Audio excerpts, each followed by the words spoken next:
True Crime South Africa is published in conjunction with Arena Holdings, publishers of Times Live, Business Live, Sowetan Live, and others. The opinions expressed in this podcast do not necessarily represent the views of Arena Holdings and its affiliates. The axe hovers over her head. In the darkness of her bedroom, it's difficult to tell who's holding it. The first blow sends blinding pain through her body. This cannot be happening. By the time the second blow of the axe falls, she knows with absolute certainty that she's just been betrayed by the one person she thought she could trust. As the darkness of the room overwhelms her vision, the last thing she sees is the killer turning their attention to her mother. This is True Crime South Africa. I'm Nicole Engelbrecht, and this is episode 82, The Bredenhann Family Murders.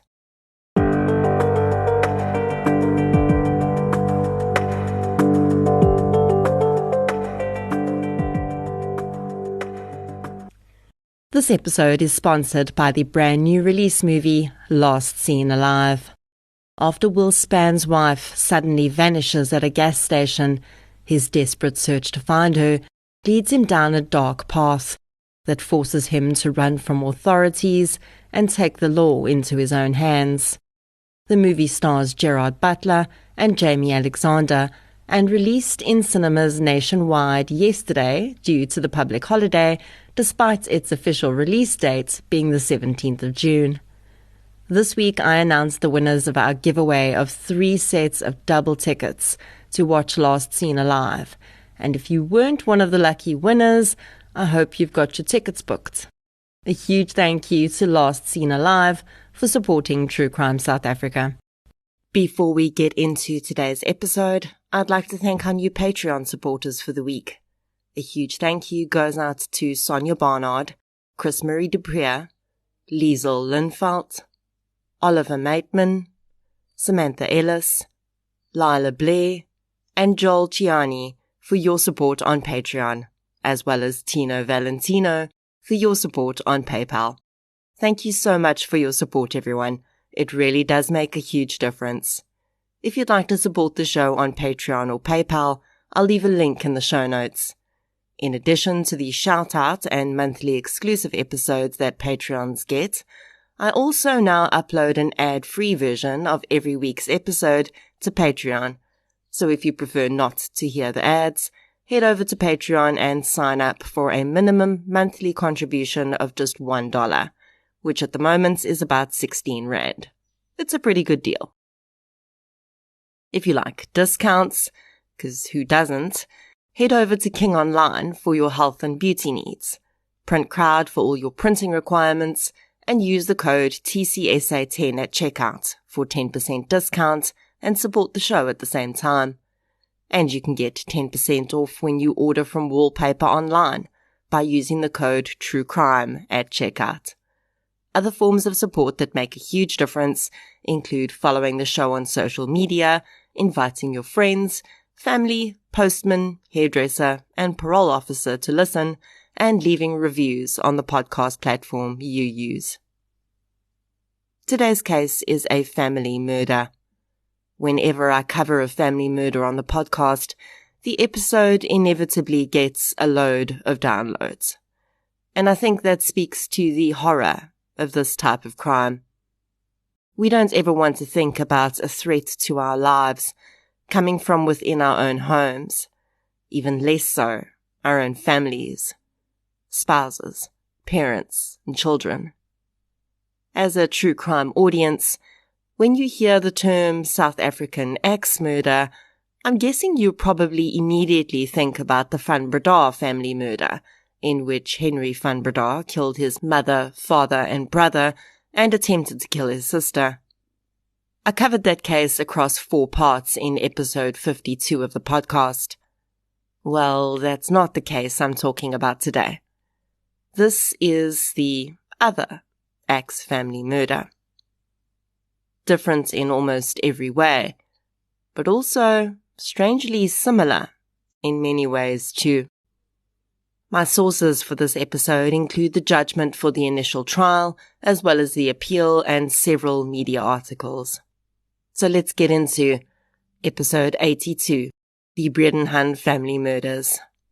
The following episode may contain sensitive material, including descriptions of violence, sexual assault, or graphic descriptions of injuries to victims. If you feel you may be triggered by such material, please consider this before accessing our content.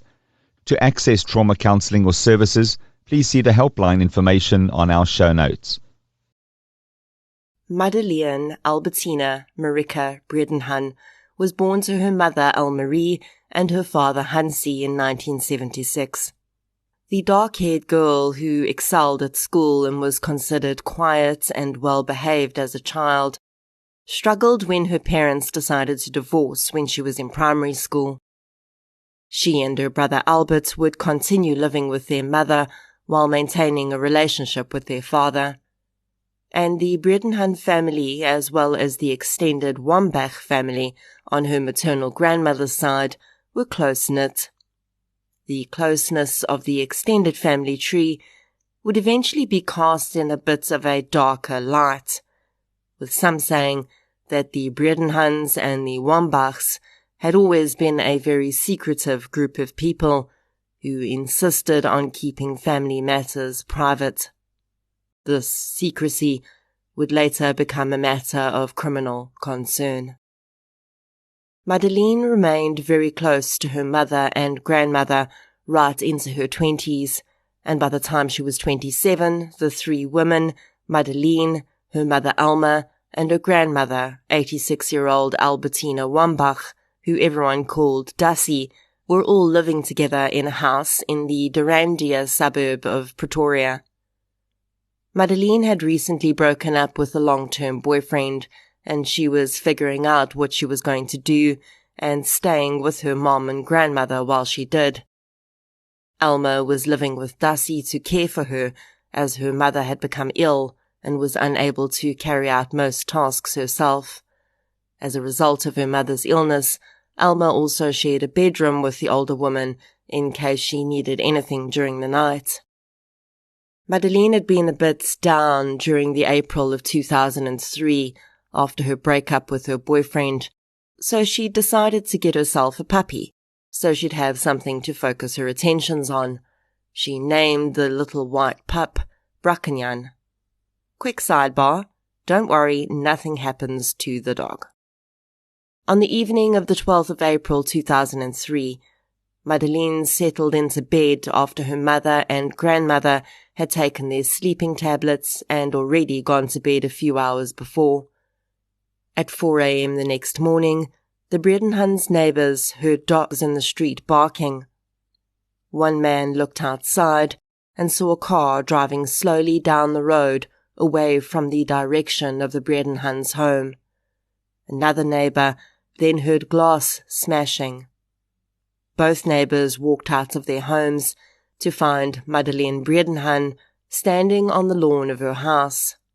She was brushing glass from her hair on the other side of a broken window.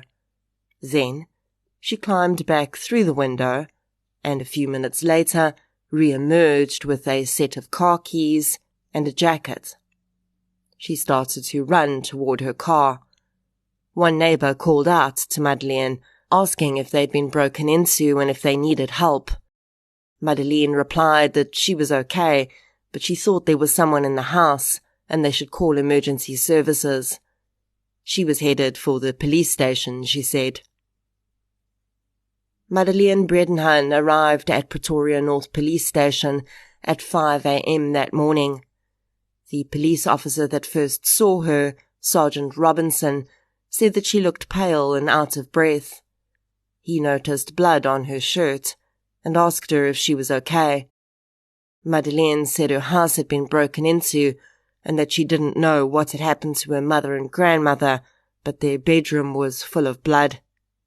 She begged Sergeant Robinson to get an ambulance to the premises. Robinson immediately took down the address and called an ambulance and arranged for a police unit to accompany them. But within a few minutes the responders called to say they couldn't get onto the property because Madeleine had padlocked the main gate behind her when she'd left. Madeleine jumped back into her car and raced back to the property to unlock the gate.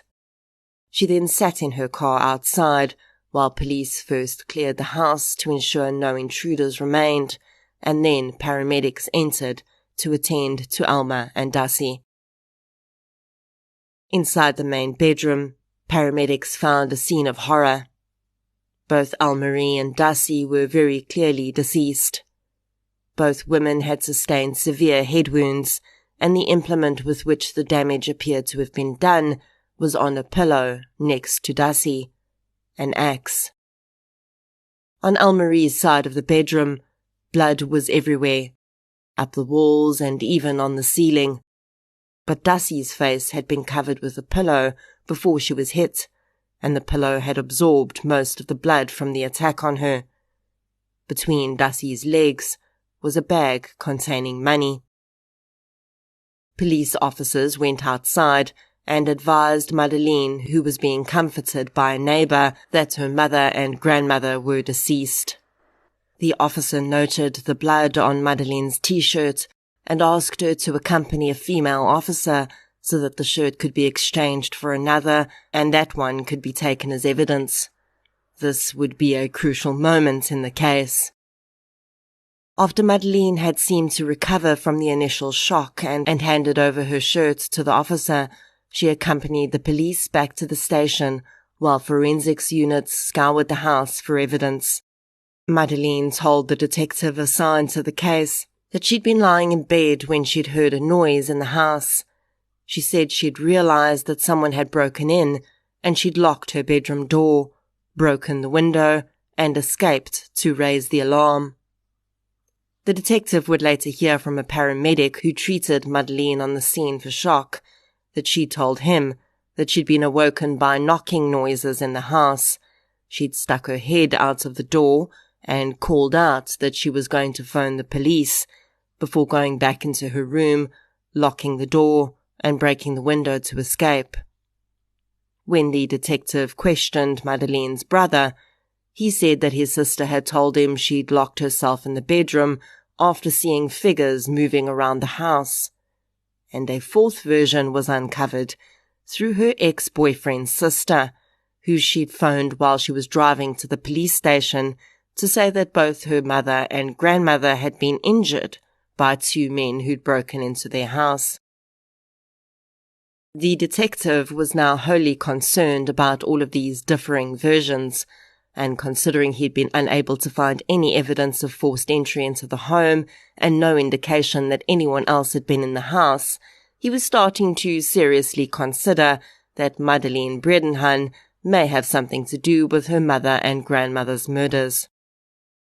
The axe that had been found in the house, according to Madeleine and several others, had not belonged to the Bredenhann family. It had to have been brought there from outside, and there was something else strange about it.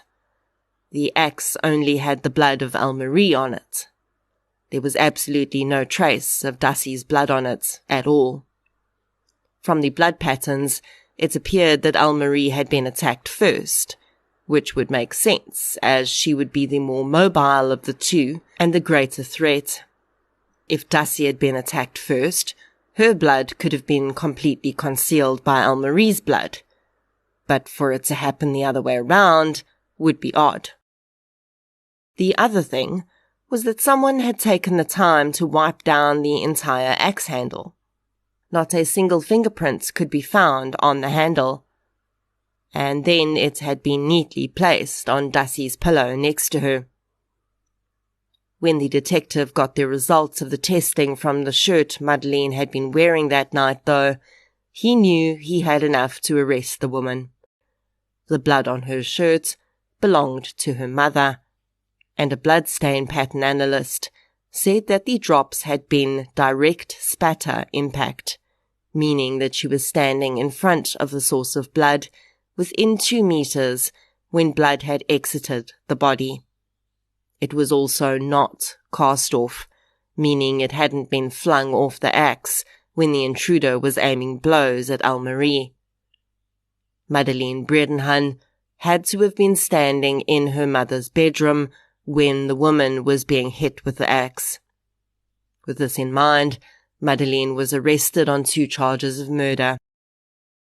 When she was in custody and faced with her changing stories, Madeleine relented and admitted that she had been in the room when her mother was attacked, and this was the story she now told. Madeleine told police that she'd been in bed around 4 a.m. that morning when she'd wanted to get up for a drink of water and to get her dog a bone to chew on to keep him occupied.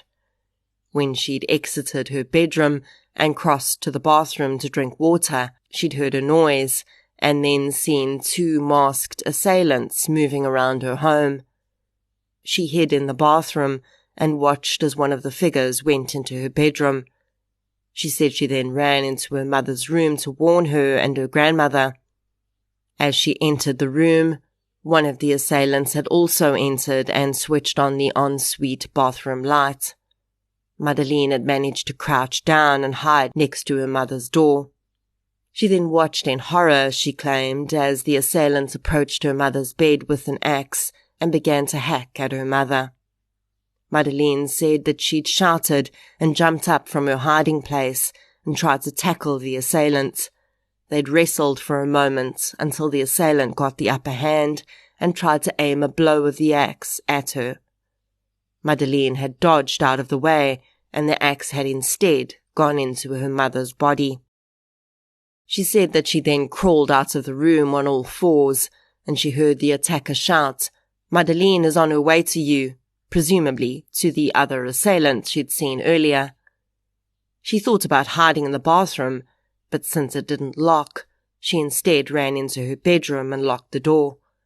The assailants had then tried to break down her door, and when they failed to do so, they'd shouted through the door that she better not talk about what she'd seen, or the same would happen to her. She'd been afraid, and that was why she hadn't initially shared the full story, she said. Police were still not buying it, though. If she'd been so afraid of the armed assailants, why had she gone back inside the house after escaping? The neighbour had seen her go back inside the broken window. Madeleine said she'd realised when she'd gotten outside that she'd forgotten her car keys, and she could go nowhere without them, so she'd had no choice but to go back in, and while she was there, she grabbed a jacket because she thought she might get cold. Doubt was written all over the police officers' faces. Madeleine's family on the Bredenhann side were completely shocked to hear of her arrest. None of them believed that she could have killed her mother and grandmother, and they would support her right through the trial and beyond. The Wambach side of the family, though, her grandmother's side, was a very different story. And this would only add to the mystery around this case by the time the trial started. After Bredenhann's arrest and the statement she gave, police realized that they would have to completely rule out the involvement of anyone else in the crime. But the closer they looked, the more difficult this task became. Firstly, there was her statement that the intruders had called her by her first name, indicating that the alleged assailants knew the family. At the time of her arrest, Madeleine had said that she hadn't recognized the assailants' voices. She would change this part of her story later on. Police had to consider, though, that she would use this as part of her defense, so they launched an investigation into all of the closest family members on both the Bredenhann and Wambach sides of the family. Police had, of course, interviewed the neighbours, and one had reported seeing a vehicle driving away from the Bredenhann home around the time of the attack. He gave a description of the vehicle to police, and they compared this with the vehicles that all the family members drove. One family member, Madeleine's father, Hansi, drove a similar-looking vehicle. When asked if he would take a polygraph test, Hansi declined, but he did have an alibi for the time in question. Madeleine's ex-boyfriend was also asked to take a polygraph test, and he also declined. Several other members of the Bredenhann and Wambach families did take polygraph tests when asked, and passed. As for Madeleine's new claims that she'd been threatened by the assailants in her home and they tried to break down her door, when police looked at crime scene photos, they did actually note that there were what appeared to be small indents in Madeleine's bedroom door, and stains which appeared to be blood. By this point, though, the scene had been handed back to the family and cleaned.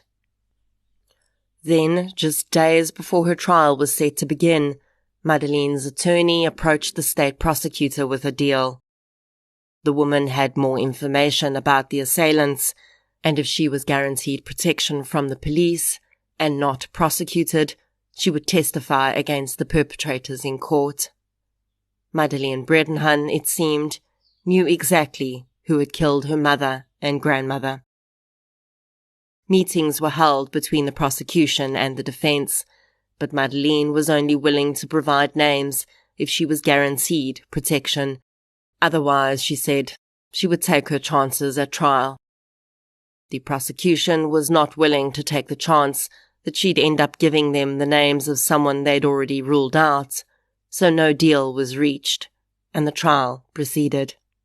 Madeleine pleaded not guilty to both charges of murder, and then she dropped the bombshell. She had recognized the voices of the two men who'd been in her home that night, and who'd killed her mother and grandmother. According to her, they were her uncle, Ludwig Wambach, and his son, Dieter Wambach. When prosecutors heard the revelation, they were grateful they hadn't made a deal, because they had included both Ludwig and Dieter in their initial investigations and hadn't found much of anything suspicious. The more the trial wore on, though, and the physical evidence was presented, it became clear that there was a good amount of doubt that Madeleine had committed this crime on her own, if she had indeed been a willing participant. In cross-examination, the bloodstain analyst admitted that if Madeleine had been the attacker, there would have been far more blood on her than just the small amount of spatter present on her shirt. The prosecution also could not explain why her grandmother's blood would not be on Madeleine's shirt if she'd killed her too. But then, there didn't seem to be much evidence to point to anyone else having been on the scene either. There were no footprints outside, no foreign fingerprints on anything that couldn't be explained. But Madeleine insisted that her uncle and cousin were responsible for the murders, and she'd only kept quiet because she was afraid. When faced with jail time, though, she decided to speak up, rather than go down for a crime that she said she hadn't committed. The extent of the injuries to the victims also raised questions. Some experts did not believe that a woman of Madeleine's small stature could wield an axe with such force, especially so many times, and to two separate victims. Another confusing thing was that there simply seemed to be absolutely no motive for the crime. By all accounts, Madeleine had a good relationship with both her mother and grandmother. They could only think that perhaps there'd been an argument that had led to the attacks, but still, the bag of money found between the legs of Dassie Wambach was another odd point. Had the older lady slept with the money in bed with her each night? Honestly, it wouldn't be completely out of the realm of possibility for an older person to do that. But then, if there'd been external assailants in the home, why hadn't they taken the money? Thankfully for the prosecution, in South African law, they did not have to prove motive.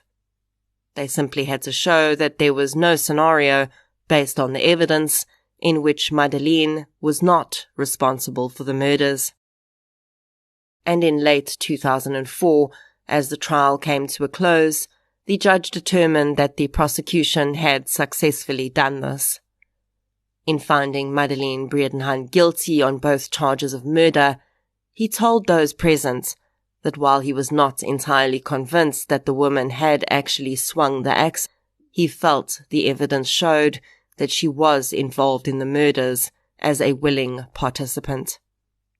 Madeleine maintained her innocence as she was handed down 2 life sentences. Her family, though, told the press that the story was not over, and Madeleine would be appealing. They said that what would be revealed in the appeal was that the truth was even stranger than fiction, and that what had led to the murders of Alma and Dassie was a long and complicated family story, but that Madeleine would soon be free, according to them.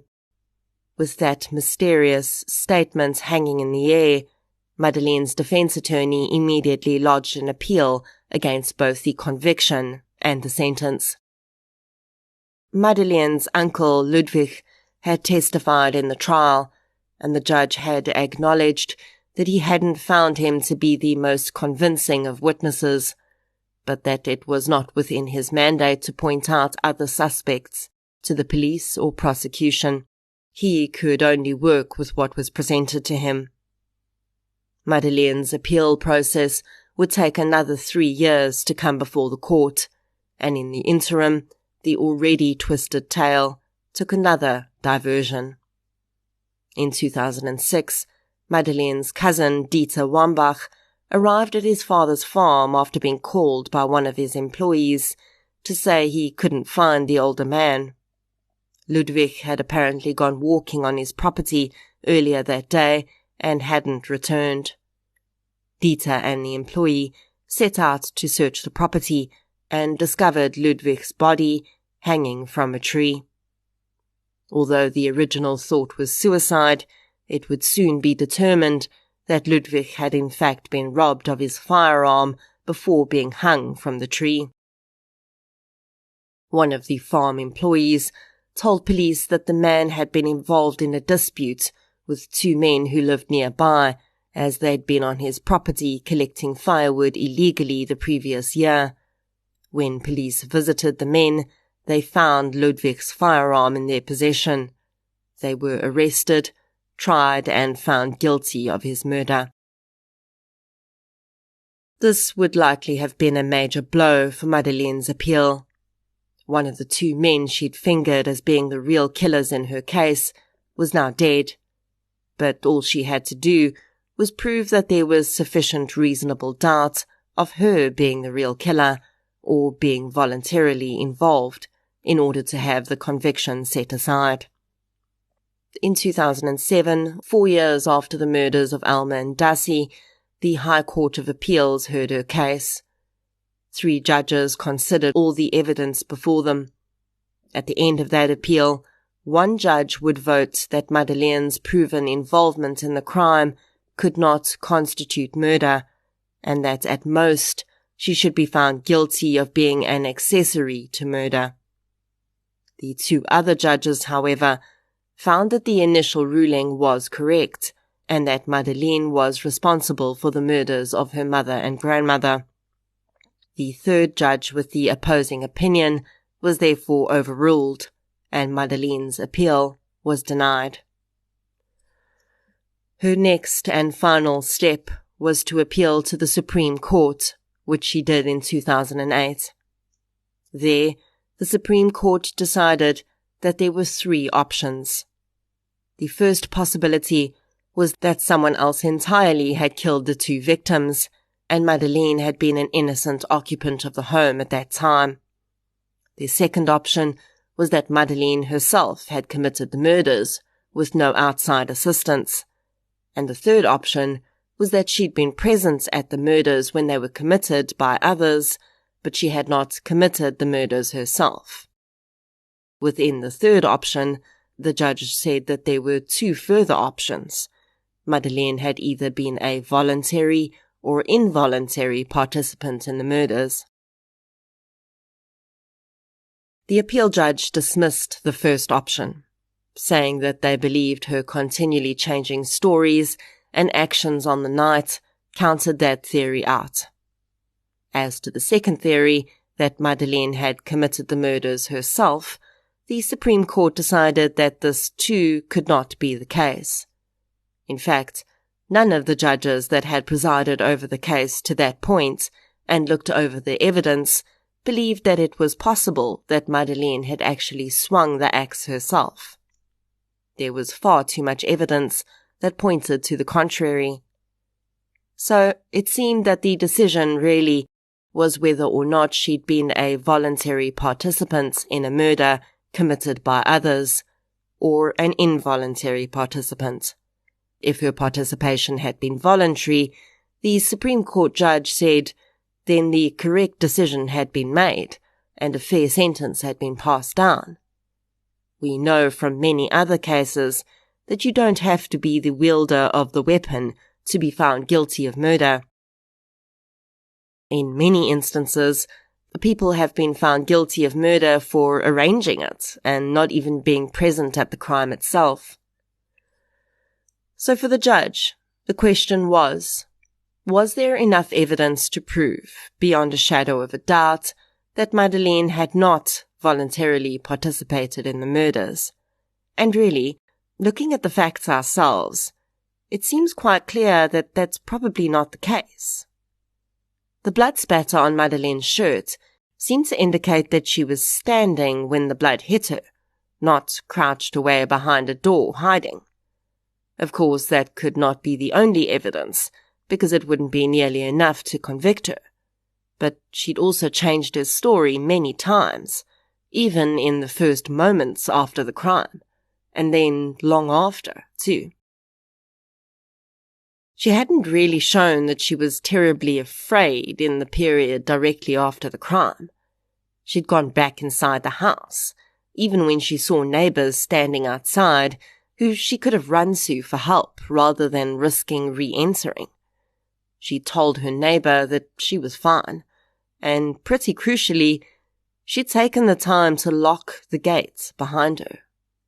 Meaning, she had to get out of her vehicle, exposing herself to whomever could now be fleeing from her home. On the balance of this evidence, the Supreme Court found that Madeleine had been a voluntary participant in the murders and that her conviction and sentence were just. Her final appeal was denied. As Madeleine was ushered back to jail, though, the knowledge remained that according to 5 different judges, and seemingly the evidence at hand, there was at least one person out there who'd gotten away with murder. Madeleine's own attorney told the media that the only person who knew the truth was the woman herself, and until she decided to one day tell the truth, or someone else confessed, the mystery would endure. And endure it does. Until today. With all of her appeals lost, Madeleine resigned herself to her sentence and began studying toward a degree in law. In 2018, while still serving her sentence in Pretoria Women's Prison, she graduated from UNISA with a master's in tax law. Madeleine will be eligible for parole in 2029 when she is 53 years old. And all the while, it seems highly probable that someone else out there has been living their lives after having swung an axe that ended the lives of 2 innocent women. Who was that person? Was it one or both of the people that Madeleine initially named? Or was her accomplice someone else entirely? Someone who she cared for so deeply that she was willing to spend 25 years or more in prison to protect them. And why? Despite the state not needing to prove motive, you would think that one would have at least presented itself. But unless police found something in their investigations that never made it into the public domain, then perhaps the motive lies in these dark family secrets that members of the Bredenhann family spoke about. Their words were, "The truth that will be revealed is stranger than fiction." But that truth never was revealed. Instead, the book was closed, and the secrets went to the grave with Almarie and Darcy, and perhaps even with Ludwig too. Perhaps in 7 years, when Madeleine eventually sees the outside of a prison cell, she'll feel secure enough to reveal all. But until then, the Bredenhann family murders will remain a solved but unresolved human tragedy. Almarie Bredenhann, Darcy Wambach, rest gently.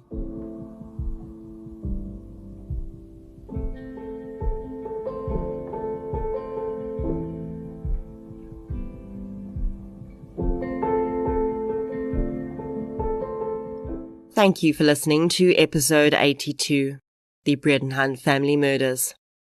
If you'd like to hear more victim-focused true crime content, please subscribe to True Crime South Africa on the platform you're using to listen right now. If you're looking for something still related to real-life stories, but often with a more positive slant, you can check out my new podcast series, I Lived Through This. You can follow both podcasts on social media. We're on Facebook, Twitter, and Instagram. I'll be back next week with another episode.